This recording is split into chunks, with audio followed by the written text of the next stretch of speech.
You wake up tomorrow morning, grab your car keys, and never, ever, stop at another gas station again. No charging cables cluttering your garage.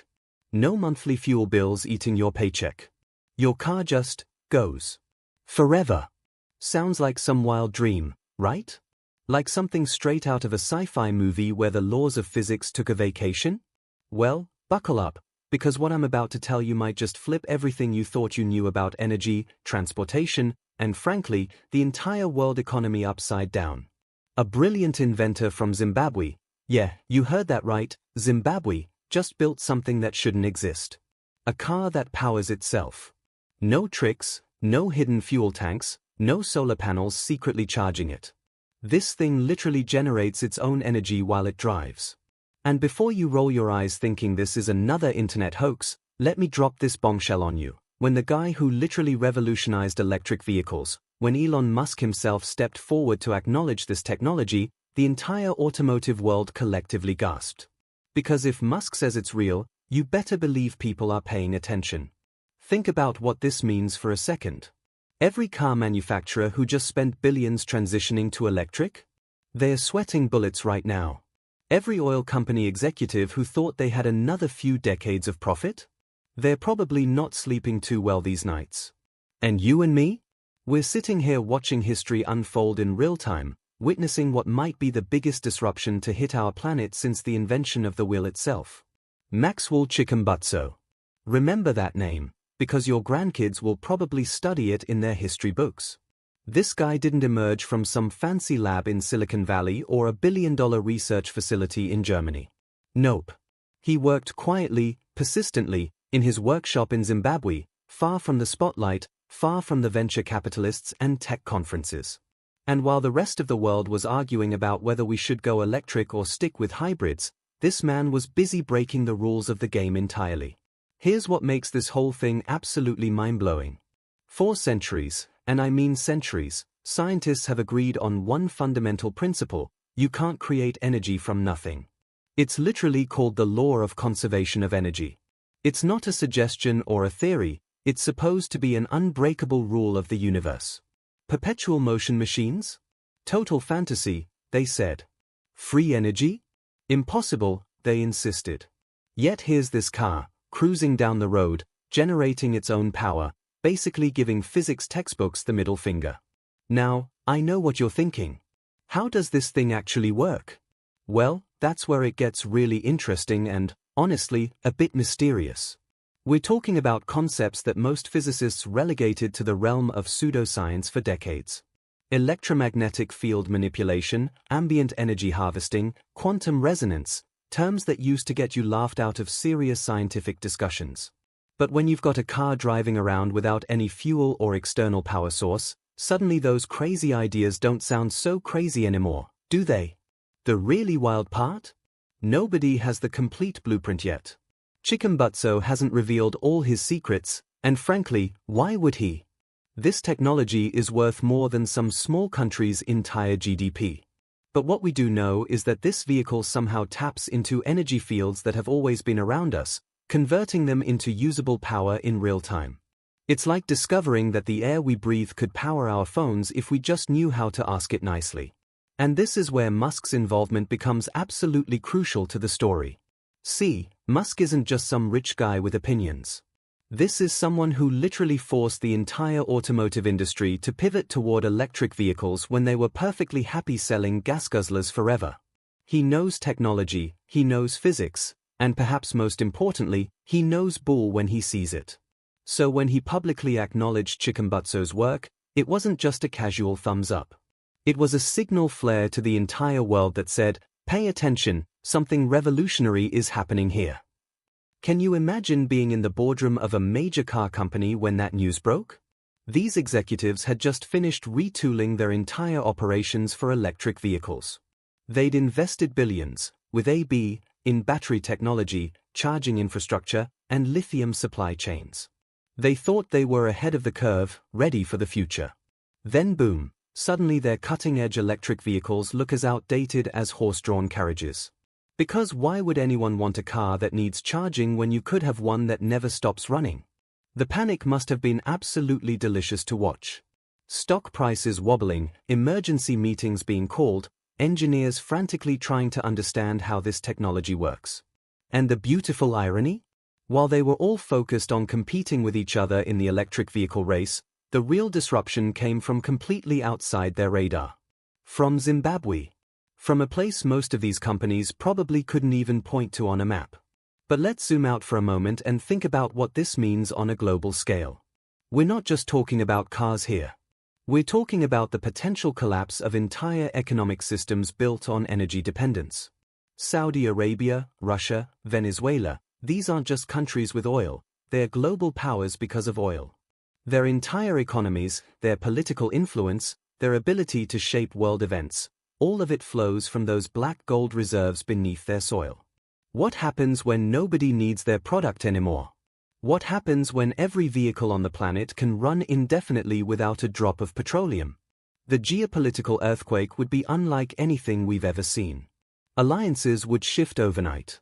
Power structures that have existed for generations would crumble. Countries that were once afterthoughts on the world stage could suddenly become technological powerhouses. It's not just disruption, it's a complete reshuffling of the global deck.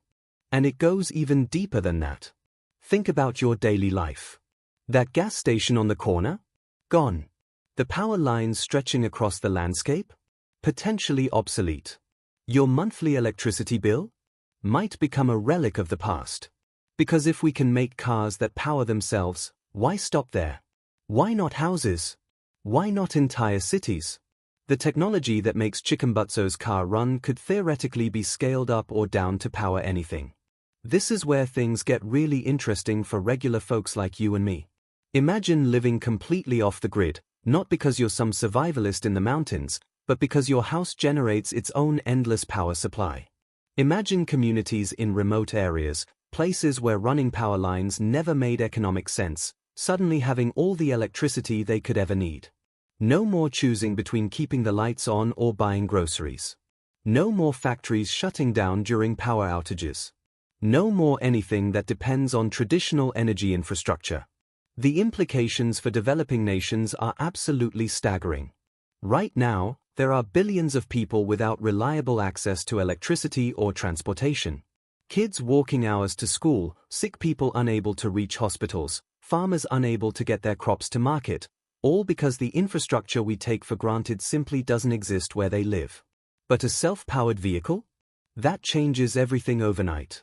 No need to wait for power grids to be built or gas stations to arrive. Just instant, unlimited mobility and power, anywhere on the planet. You know what's really keeping me up at night thinking about this? The fact that it happened at all. For decades, we've been told that breakthrough innovations come from specific places, Silicon Valley, Tokyo, maybe Berlin or Seoul. We've been conditioned to believe that world-changing technology requires massive funding, huge teams, and the backing of major corporations or governments. But Chikumbutso just did it. On his own. In Zimbabwe. Without the fanfare, without the venture capital, without the hype machine. It's almost poetic, isn't it? While billionaires were having space races and tech giants were arguing about artificial intelligence, the real revolution was happening quietly in a workshop half a world away. It reminds us that genius doesn't care about zip codes or GDP. Innovation doesn't need permission or pedigree. Sometimes, the future arrives from the last place anyone expected. The scientific community is having an absolute meltdown trying to understand this, by the way. Professors who spent their entire careers teaching that perpetual motion is impossible are suddenly having to reconsider everything. Research papers are being frantically written and rewritten. Universities that once would have dismissed this as nonsense are now desperately trying to get Chikumbutso to speak at their institutions. It's like watching the entire field of physics have an existential crisis in real time. Some scientists are diving deep into quantum mechanics, looking for explanations in the bizarre behavior of subatomic particles. Others are exploring electromagnetic field theory, wondering if we've been missing something obvious all along. A few brave souls are even revisiting ideas from Nikola Tesla that were dismissed a century ago. Because when impossible becomes possible, you have to question everything you thought you knew. The resistance from established industries is fierce, though. And honestly, can you blame them? If you'd spent your entire career building oil refineries or battery factories, would you want to believe that your life's work just became obsolete? There are whispers of suppression attempts, of offers to buy and bury the technology, of pressure from powerful interests who have too much to lose. But here's the thing about genies: once they're out of the bottle, good luck putting them back in. What really gets me excited is thinking about the cascading effects of this technology. Sure, transportation is the obvious application, but that's just the beginning. Imagine cargo ships crossing oceans without fuel. Imagine planes that never need to land for refueling. Imagine spacecraft that could travel indefinitely through the cosmos, powered by the very fabric of space itself. The limitations we've always accepted as fundamental facts of existence might just be temporary inconveniences we haven't figured out how to overcome yet. And let's talk about the environmental implications for a moment. We've spent decades arguing about carbon emissions, about climate change, about how to balance economic growth with ecological responsibility. Entire political movements have been built around these issues. International agreements, protests, countless hours of debate, all centered on how to reduce our dependence on fossil fuels. Then along comes Chickenbutso with a solution that makes the entire argument moot. No emissions because there's no fuel. No environmental impact because there's no extraction or refinement. Just clean, endless energy from wherever this thing is pulling it. The skeptics are having a field day, of course. They're demanding proof, calling for independent testing, insisting this must be some elaborate hoax or misunderstanding. And you know what? Good. That's exactly what should happen. Revolutionary claims require revolutionary evidence. But here's the thing: this car exists. People have seen it run. It's not a computer simulation or a theoretical model. It's metal and wheels and an engine that somehow doesn't need what engines have always needed.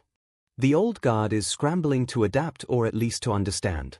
Major automotive companies are reportedly sending their best engineers to Zimbabwe, trying to get a glimpse of the technology. Energy companies are quietly funding research into similar concepts, hoping to either replicate the breakthrough or find a way to remain relevant in a post-fuel world. Even governments are taking notice, recognizing that energy independence isn't just an economic issue anymore, it's a national security imperative. Think about what this means for the average person struggling to make ends meet. Right now, transportation costs eat up a huge chunk of most people's budgets. Gas, insurance, maintenance, it all adds up to thousands of dollars every year. But what if your biggest transportation expense was just the initial purchase of the vehicle? What if delivery costs dropped to almost nothing because trucks don't need fuel? What if everything that currently requires transportation suddenly became dramatically cheaper? The social implications are just as staggering as the economic ones. Communities that have been isolated by geography or poverty could suddenly connect with the wider world. Education becomes accessible to everyone when distance is no longer a barrier. Medical care can reach the most remote locations. The playing field doesn't just level, it completely transforms into something we've never seen before. You've got to wonder what other impossible things are possible.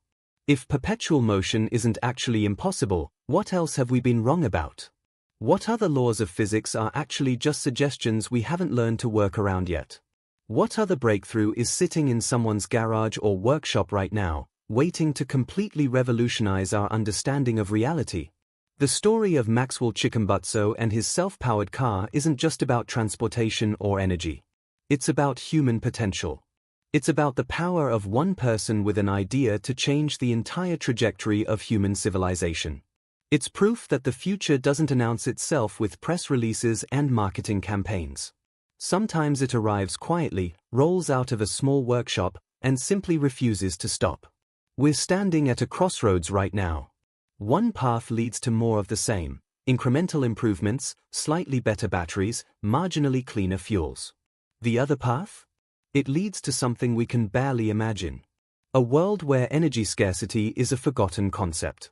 Where distance becomes irrelevant. Where the innovations of tomorrow come from anywhere and everywhere, not just from the usual suspects in the usual places. The reality is, whether the established powers like it or not, the cat's out of the bag. The idea is in the world now. Even if they tried to suppress this specific technology, the knowledge that it's possible changes everything. Once you know something can be done, it's only a matter of time before someone else figures out how to do it. Maybe even better. Maybe even cheaper. Maybe in 1,000 different ways we haven't even thought of yet. As I sit here thinking about all of this, I can't help but feel like we're living through one of those moments that divides history into before and after. Before Chikumbutso's car, we accepted certain limitations as facts of life. After? All bets are off. The rules have changed, or maybe we're just finally realizing there were never really rules at all, just problems we hadn't solved yet. So what happens next? Honestly, nobody knows for sure.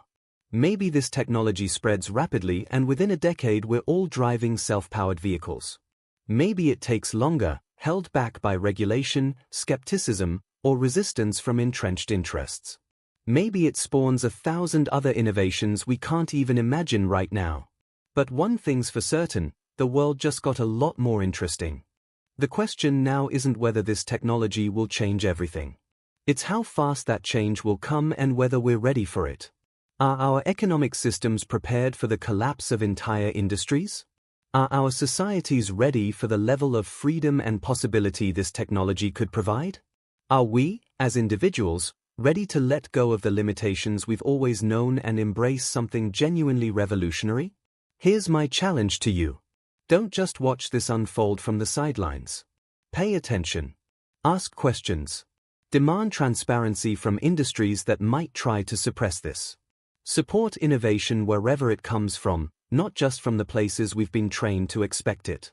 Because the future isn't going to be built by the same people who built the past. It's going to be built by the Maxwell Chikumbutzos of the world, the quiet geniuses working in unexpected places on impossible problems. This car that never stops running? It's not just a vehicle. It's a symbol. A reminder that everything we think we know could be wrong. That the impossible is just another word for hasn't been done yet. That the future belongs to those brave enough to challenge the present. And that sometimes, just sometimes, one person in one workshop in one unexpected corner of the world can change absolutely everything. So yeah, if this video blew your mind as much as this technology blew mine, hit that like button and subscribe to stay updated on more world-changing innovations that mainstream media might not be telling you about. Share this with someone who needs to know that the future just arrived, and it came from the last place anyone expected. Because the revolution isn't coming, it's already here, quietly humming along on wheels that never stop turning, powered by an idea that refused to accept the word impossible.